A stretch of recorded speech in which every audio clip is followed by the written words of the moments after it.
اب اس طاعت اور عبادت کے اندر رکاوٹ ڈالنے والی دو چیزیں ہیں کہ انسان طاعت اور عبادت کے اندر جو رکاوٹ ڈلتی ہے وہ دو چیزوں سے ڈلتی ہے. وہ دو ایسی چیزیں ہیں کہ جس کو خود اللہ تبارک و تعالی نے ذکر فرمایا کہ یہ دو چیزیں ایسی ہیں جو انسان کو غفلت میں ایسا ڈالتی ہیں کہ وہ اللہ تبارک و تعالی کی طاعت سے غافل ہو جاتا ہے، یہاں تک کہ وہ اللہ تبارک و تعالی کو ایسا بھولتا ہے کہ حتیٰ کہ اللہ تبارک و تعالی بھی اس کو بھلا دیتے ہیں. جب اللہ تبارک و تعالی بھلا دیتے ہیں تو پھر اس کے لیے یاد دہانی کی اب کوئی گنجائش نہیں رہتی. اور وہ دو چیزیں کیا ہیں؟ قرآن کریم نے کہا کہ ایک مال اور دوسرے اولاد. مال اور اولاد دو ایسی چیزیں ہیں یہ اللہ تبارک و تعالی کی طاعت و عبادت سے بندے کو غافل کرتی ہیں.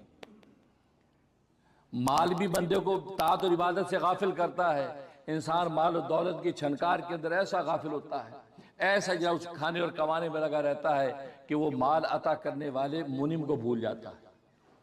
دوسرا اولاد، اس اولاد کی محبت میں ایسا جو سرشار رہتا ہے، اس اولاد کے منشوں کو پورا کرنے، اس کی اچھی اور بہتری زندگی کی طرف سوچنے میں ایسا منہمک رہتا ہے کہ یہ بھول ہی جاتا ہے کہ جس رب کریم نے یہ اولاد کی نعمت عطا کی ہے اس کا بھی تو مجھے شکر کرنا ہے. اس لیے قرآن کریم میں اللہ تبارک و تعالی نے یہ شکایت کی، یا ایھا الذین آمنوا، اے ایمان والو، لا تلھکم اموالکم ولا اولادکم عن ذکر اللہ، کہ تمہارے مال اور تمہاری اولاد اللہ کی یاد سے تمہیں غافل نہ کرے. یہ بہت بڑا انعام ہے جو میں نے تمہیں عطا کیا ہے، مال بہت بڑی خیر ہے جو میں نے تمہیں عطا کی ہے، لیکن یہ نہ ہو کہ یہ خیر تمہارے لیے شر بن جائے اور تمہیں اللہ کی یاد سے غافل کر دے. مال تو تمہیں میں نے اس لیے دیا تھا تم اس مال کے سورس کو استعمال کر کے اللہ کی یاد میں اور منہمک ہو جاؤ، لیکن تمہاری حالت یہ ہے کہ تم مال کے اندر ایسے پھنس گئے جیسے مکھی شہد کے اندر پھنستی ہے، یہاں تک وہ شہد کے اندر پھنسی وہیں ہلاک ہو جاتی ہے، اس سے نکل نہیں پاتی. تم بھی اس مال کی لذت کے اندر ایسے پھنستے چلے گئے یہاں تک کہ مکھی کی طرح تم ہلاکت تک پہنچ گئے. اس لیے فرمایا کہ مال تمہیں غافل نہ کرے،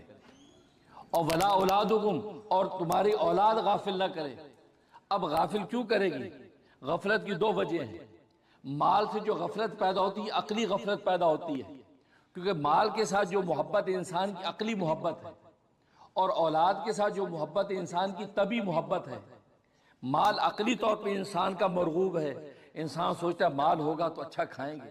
مال ہوگا تو اچھا پئیں گے، مال ہوگا تو اچھا پہنیں گے، مال ہوگا تو اچھا محل بنائیں گے، مال ہوگا تو اچھی گاڑی خریدیں گے، مال ہوگا تو اچھی عورت سے شادی کریں گے. تو مال، یہ چونکہ ساری کی ساری یہ چیزیں مال کی بنیاد پر ملتی ہیں تو لہذا عقلی طور پر وہ مال کو مرغوب سمجھتا ہے، ارے مال ہوگا تو سب کچھ ہے،